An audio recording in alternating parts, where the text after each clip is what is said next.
प्रतिशतता के बारे में हम आगे देखते हैं, क्योंकि हमें दैनिक जीवन में कई प्रकार के जो पैसे हैं उसका लेन देन करना होता है। तो ऐसी स्थिति में हम इसका हिसाब उचित प्रकार से रखें तो हमारे लिए लाभदायक होता है। तो हिसाब किताब से संबंधित कुछ शब्दों को सबसे पहले हम समझेंगे। सबसे पहले हम समझते हैं मूलधन, उसके बाद समझेंगे दूसरा हम दर, उसके बाद हम समझेंगे समय, उसके बाद हम समझेंगे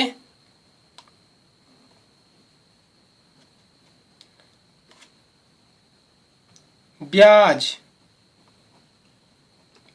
उसके बाद हम समझेंगे मिश्र धन। सबसे पहले इन पांचों के बारे में हम समझते हैं। मूलधन क्या होता है? कोई भी व्यक्ति जब किसी से उधार लेता है तो वो जितना उधार लेता है या वह व्यक्ति जितना उधार देता है, जैसे ए और बी है।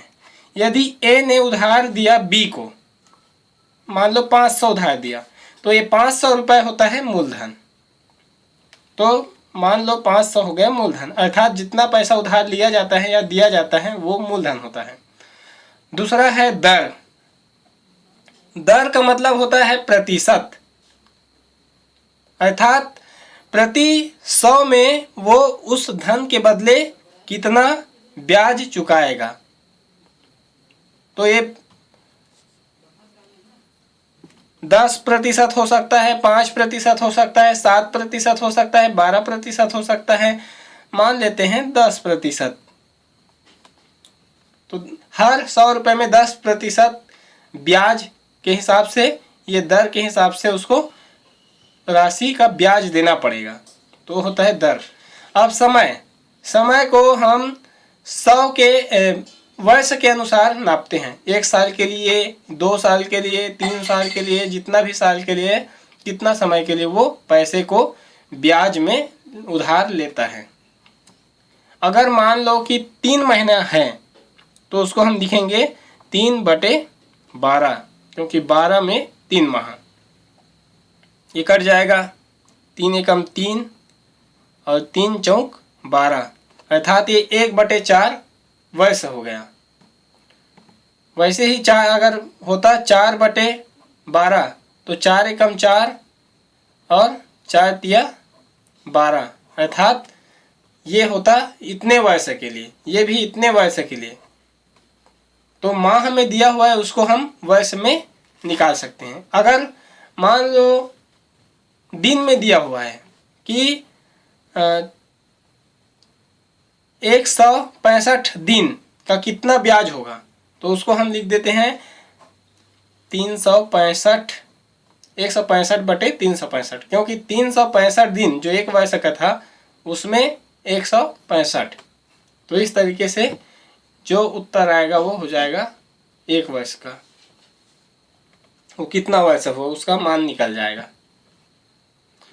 अब हम तीसरा देखते हैं ब्याज।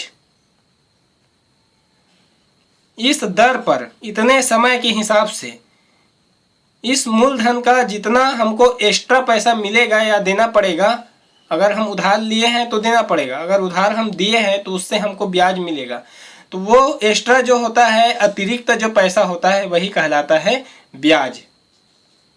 मान लो समय जो है 2 वर्ष का है और 10% का है, तो ब्याज तो हम अतिरिक्त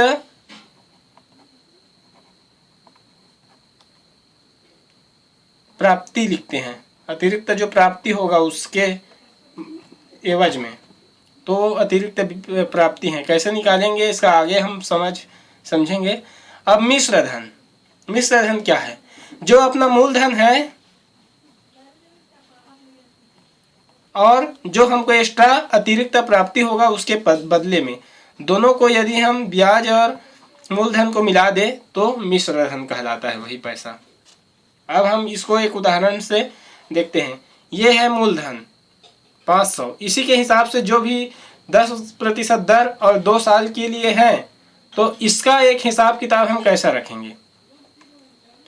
मान लो हम ब्याज भी, कितना ब्याज हमको मिलेगा ये भी हम ज्ञात कर सकते हैं, या हम पूरा पैसा जो मिलेगा मिश्र धन जो हमको प्राप्त होगा वो 500 का 2 साल में कितना प्राप्त होगा।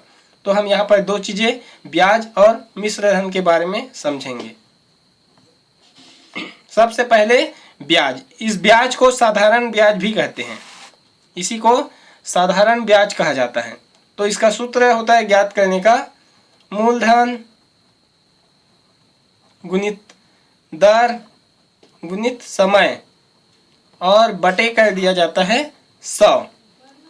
अब इन पर मान हमको सभी को रख देंगे। यहाँ पर मूलधन है 500 रुपये,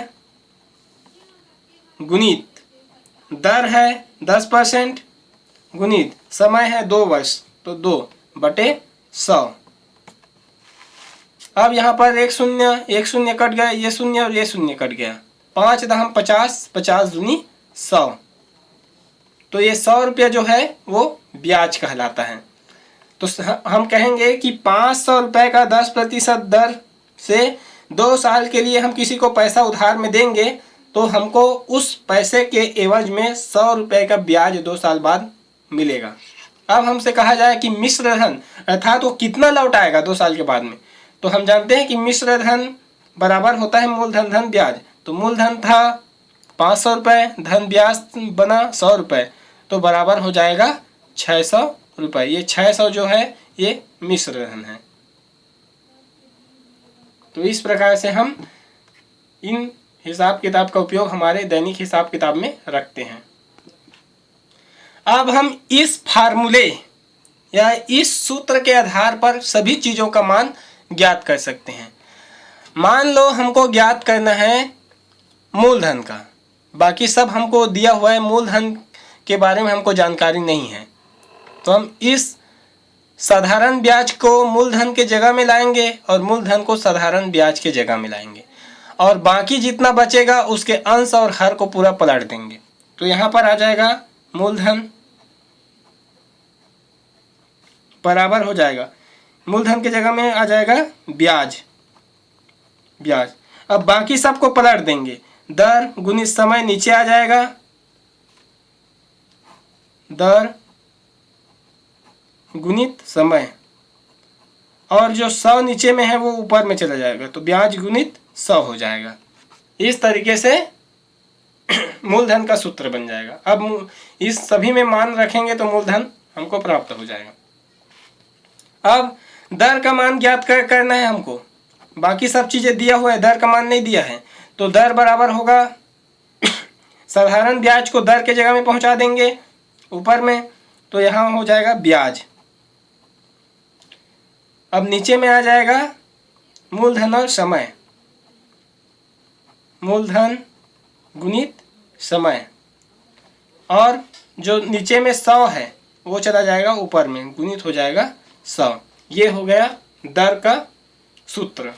अब मान लो हमको समय का निकालना है मान, समय के बारे में हमको जानकारी नहीं है, तो समय आ जाएगा साधारण ब्याज के समय स्थान पर और ब्याज चला जाएगा समय के स्थान पर। तो ये गुना चाहे कोई भी साइड हो, उसका मान जो क्रम विनिमय नियम का पालन करता है गुणा, इसलिए यहाँ पर आ जाएगा ब्याज बटे जो दर और मूलधन है वो नीचे आ जाएगा, मूलधन गुणित दर, और 100 जो नीचे में है वो फिर ऊपर चला जाएगा। इस तरीके से ये सभी का सूत्र हम आसानी से समझ सकते हैं।